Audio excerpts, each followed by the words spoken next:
All right, so on a trader's computer here, helping him out, and I want to show you all a couple tricks. One is you can go over here to session, and you can say minimize new moderator charts, and so that way they don't pop up in front of you all the time, which can be really annoying. So let's check now. So now, you know, if somebody like Steven, like if you take your chart off, put it back on, it'll pop up and it'll just auto minimize instead of coming up right in front of your face. So again, that's right under session, minimize new moderator charts.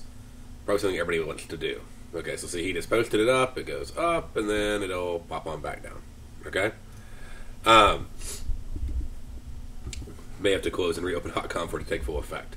But it's something that I use all the time, otherwise it would drive me crazy if you had 1,000 charts like hopping up in front of you. That's a picture versus a chart. But, okay. So, let's see here, if we go in, and what we're going to do is first, I'm actually going to do something a little bit different that you haven't probably ever seen before. We're going to disconnect off of the data feed. Okay? We're then going to connect to what's called the simulated data feed. This is obviously for practice, okay? Hence the term simulated. We'll click OK. And that'll do its little thing. Load up some data.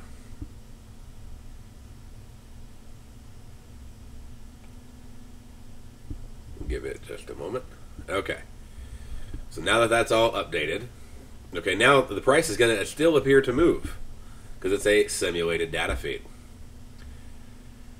Now watch what we can do is we can actually control. This would be a nice lever to have, right? This is, you know, if you're Ben Bernanke or, you know, Yellen or whatever, right?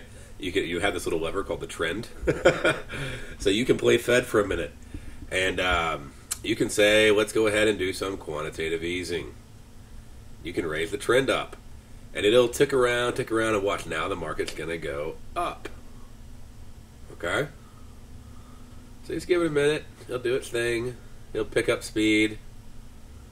But it's definitely going to go up. I guarantee you it's going up. All right, so just watch this. Here we go. And it doesn't do it like, you don't really speed it up so much because it's trying to simulate an environment. But it allows you to actually control it for testing things like your DOM strategies out. So see how that's flying on up there? Again, this is not real market prices.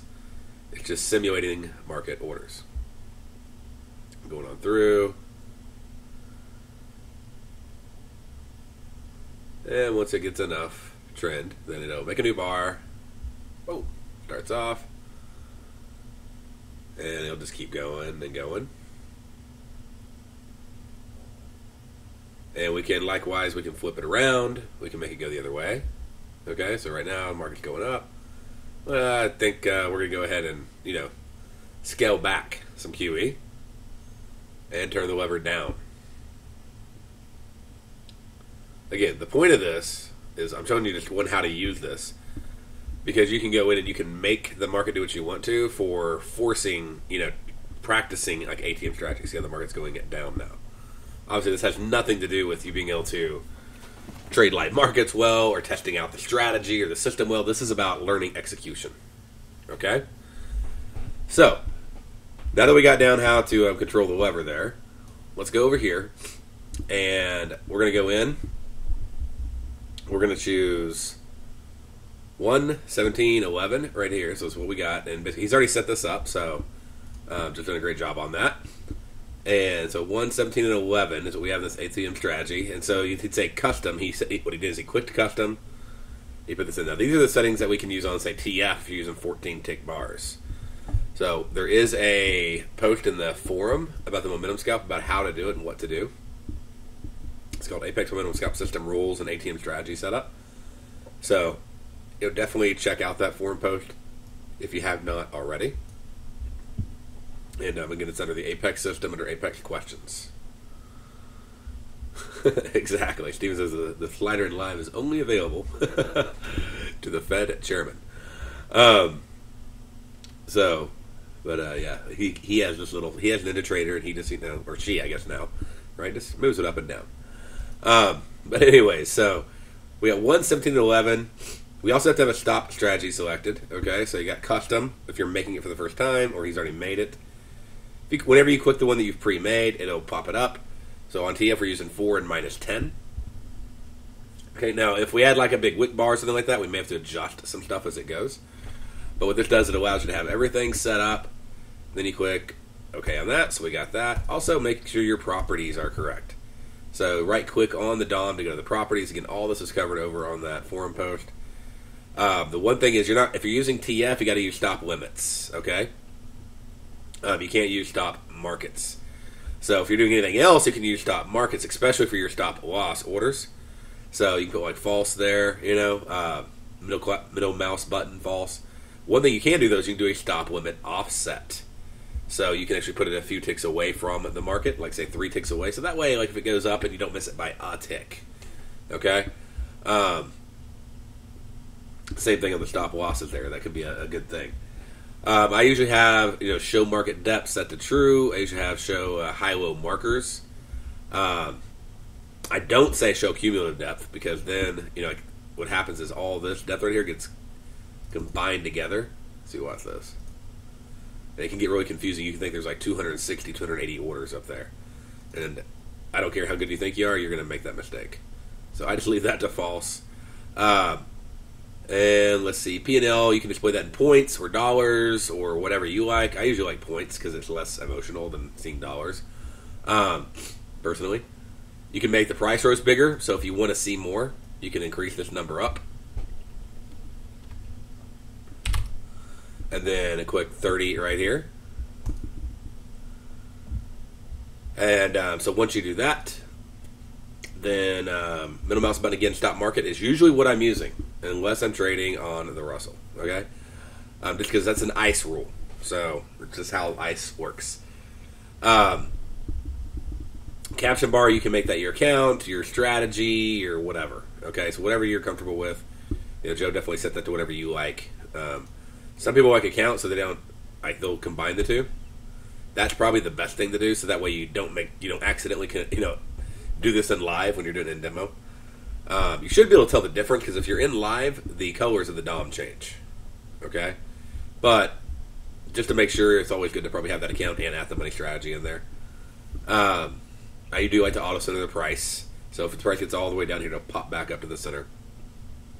And that's pretty much what I use. Again, all these things are again over on the forum post. And then click set default to make that your default. Okay? Now click OK.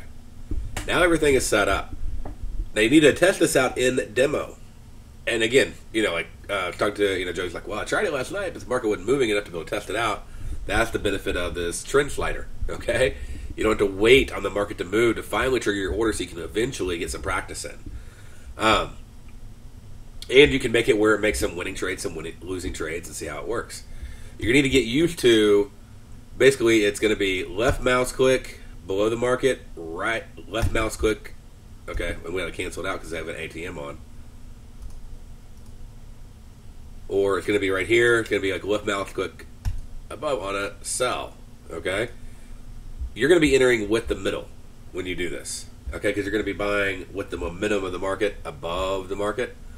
So you're always going to be using your middle mouse click. So you want to get really good at that, using that middle mouse click for getting in. Okay, so like right there, or right there.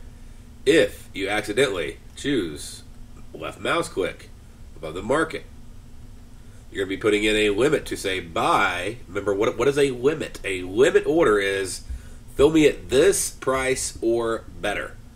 I will buy at this or less. This is the max I'm willing to pay. If you'll sell it to me for that or anything less, I'll take it right now. So if you do that, you left mouse click, you're going to get filled instantly. Okay? Vice versa, if we go in, let's close that out. If you go in and you left mouse click below the market, you're saying, I will sell it for this price or higher, but not a penny less. The market's already above my price. So that means I can get a better fill. I can get a fill way up here. So it's instantly going to fill me. Okay? So you don't want to use that left mouse click button when getting in unless you want to simulate a market order. Now Notice how my stops and my take profits are flying off the screen. That can be really annoying. You want to see your prices. So, whatever your screen resolution is, max this puppy out. And that's where you're going to go over here to properties, okay? And you're going to go down here, and where it says the rows, how many rows can you see? So, let's try, I can put a lot on mine, just depends on what your screen resolution is. 35, we'll try that. And I don't have to, test it over and over again. I just hit 35, hit apply. And, okay, so now I can see a few more rows. I can even make it maybe even bigger. I don't really need to see the bottom ATM strategy. I already got it selected, right? I just want to see my orders because I'm not paying attention to this at all. I'm all done. One big suggestion on this is make sure you do choose day down here at the bottom. You have to have day orders when using this strategy on ICE. Really, there's no reason not to choose day orders. I mean, they're all going to be intraday orders anyway for the momentum scalper. 40, okay, that's a little better. I can even make it bigger. Again, I don't need that bottom area. I only need it to, how much am I going to see? So we go 45. Again, now I can see even more. Okay? And this little center button, it'll, bring things back to the center. So I could set that to default. I probably don't want to set that to default because then it'd be hard to edit everything. So I'm not going to set that 45 number to default. I'm going to do that after I get everything set up the way I want it. But I can always bring things back to the center. Okay? So if it's scrolled way down and I want to, if it's down here, I want to center it. I can center the price again pretty easily. Okay? I can also use my middle mouse wheel. Be careful, but I can use my middle mouse wheel to scroll up and down. Hey, we may get stopped out. Let's bring this thing back down here. So now we're going to make the market drop. See if it'll drop in time for us. Going down. Now, one of the other things that I did, make sure that you do want to use this, Joe here, but is I went into tools, options, data, okay? And on tools, options, data, then, or no, not data, but right here, confirm order placement. You probably want that on to begin with, but pretty soon you're not going to want that. Somebody seems to think that calling over and over again is the best way to get me to answer. Not effective. Okay. Sorry about that. Let's put it on mute. All right. So anyway, so you may want to turn off that confirm order placement. It can get really annoying. I also like to have the ability to edit an order. If I do that, let's cancel that out. Yeah, there we go. Closed out. Okay, so I already took profit on it. Hit the target. Okay, so now let's say this is it's going to make everything like expected volume just because it's going to flatten the line out. So let's say, okay, oh wow, okay, 3 ticks below. What's 3 ticks below? The low is 1137.6. I want to get into 1137.3. Oh, I need to get in now. Okay, so I click the order. Boom, I'm in. Okay, now my take profit's in, and my stop loss is in. And now I can watch it actually work. Okay? It'll move down, move down, move down. It'll take profit. And remember, we know what happened on this order. And this is sometimes where I'll go and I'll grab the chart trader. And I may want to move this up a tick. Remember, I got filled a tick later than I meant to. So I can move that up there. And you can use them in combination with each other. So you could use the DOM to get in. You could use the chart trader to adjust. You could just use the chart trader. So if I want to use chart trader, I'm going to go over here. We're going to slow the trend down a little bit for a second. And now let's go here.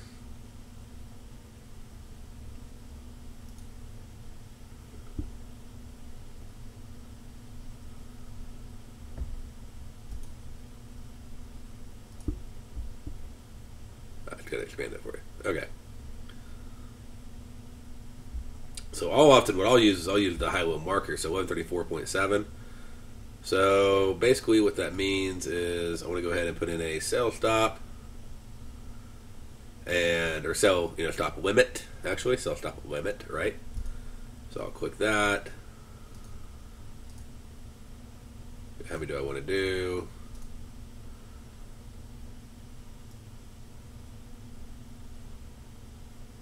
And we'll just put it like a tick below just to, simulate the order here. So stop limit. Once it breaks through, fills my order, bam, get filled. Take profits put in, stop losses put in. I can adjust whatever I need to. Okay? And you just got to sort of get used to playing with it and do this. Like, the advantage of using this whole simulator is you can get a lot of these trades in really quick and get used to it fast. Okay, so let's move it down. Because, you don't want to get used to adjusting orders, figuring out how things work in live. That's a very, very expensive lesson. So it's moving. Come on. And you can adjust a lot of little things over here.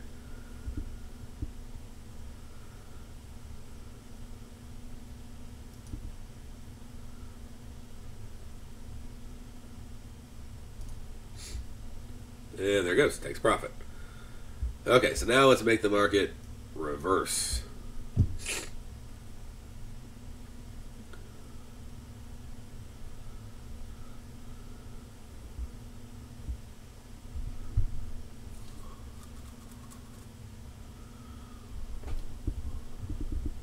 $1134.8. Okay, so let's do a sell, buy stop limit, 1136.6. Now let's adjust that. 3 ticks above that is,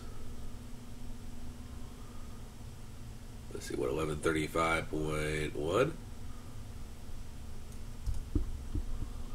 All right. So you can also check over here.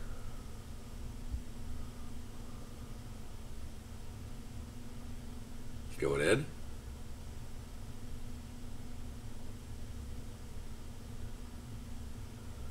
There we go. Market's moving on up.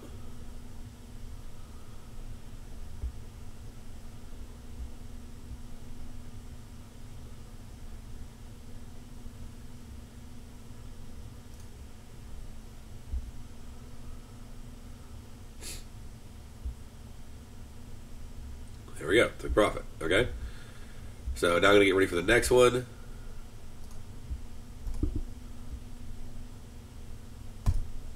Alright, so I can do another buy stop limit. And confirm that one. Chart trade's a little bit different. So if I hit the next bar, it's going to be 1137. So I really want 1137.3. So let me go ahead and grab this, move this on down to 1138. Okay, so move this down to 1138. So that's 3 ticks above. That's where I want this order. So 1138. So I'm clicking it, I'm dragging it. Then just click right there to confirm that's where I want it. Now the order's there. Notice I can also click over here. This could be a little tricky, okay? This is dangerous because you're left mouse clicking, all right?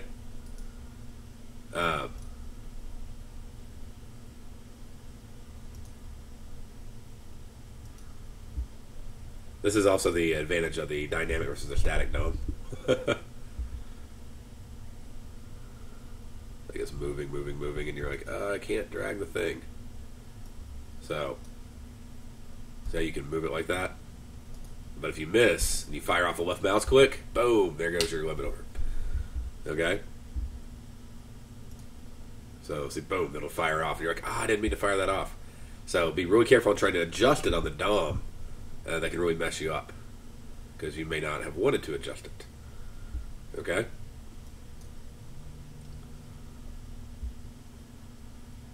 So if you didn't, then, you can always close out one of those. So we have one going on the DOM, we have another one going over here. And we can, reverse the trend on it. We can do whatever we want to. So, but I hope that helps you out. The idea is to let you get a lot of practice. Make sure your DOM's set up correctly. Make sure you learn how to adjust the order. Okay? And you can, like I said, you can adjust the trend over here. You can do whatever you want to. But make sure that you just get a lot of practice in there and have all your settings right. You're familiar with clicking all the different buttons. and everything that's required in order to make it work when you're using the DOM, get you used to using the DOM, get you used to using ChartTrader. So that's probably the hardest thing is just getting used to it.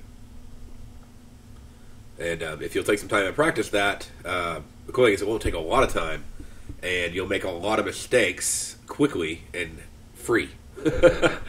And you'll get past it pretty quick. So hopefully that helps everybody out. And let me know if you have more questions on that, okay?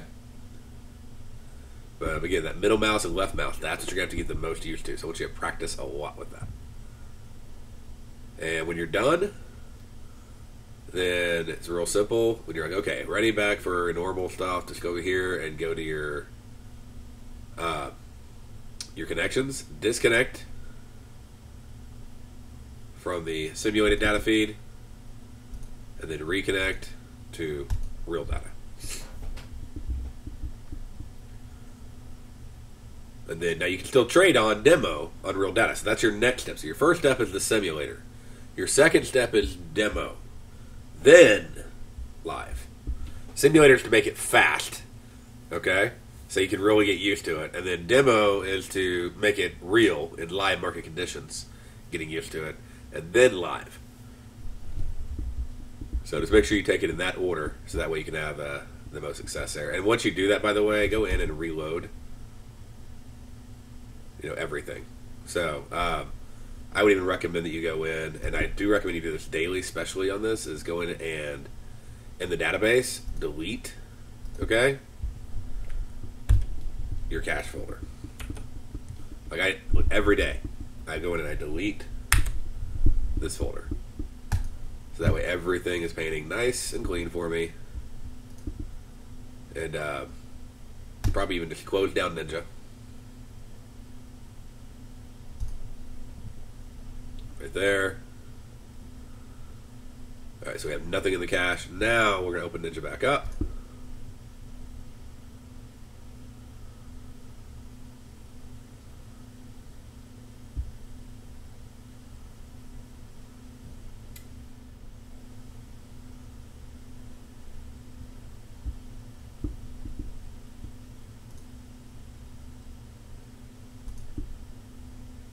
Now we'll go ahead and connect.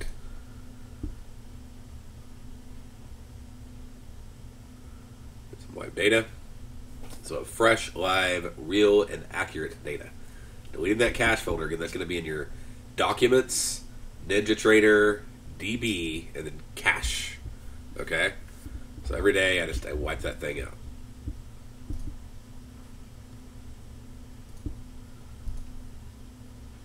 And once that's done, then you'll be able to open up your charts. Fresh and new. By the way, we did do a Toolkit release that you can try when the market is closed. Today's 5/29/2014. And it actually now allows historical data to be shown on Spike Striker and on the expected ranges, high-low, all that fun stuff.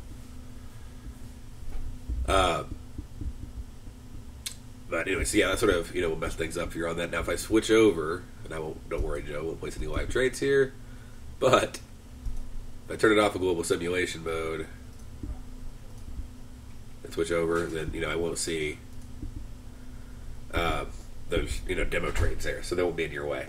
Okay. All right. Well, that ought to get you set up and ready to go. If y'all have any questions, just let me know. Okay.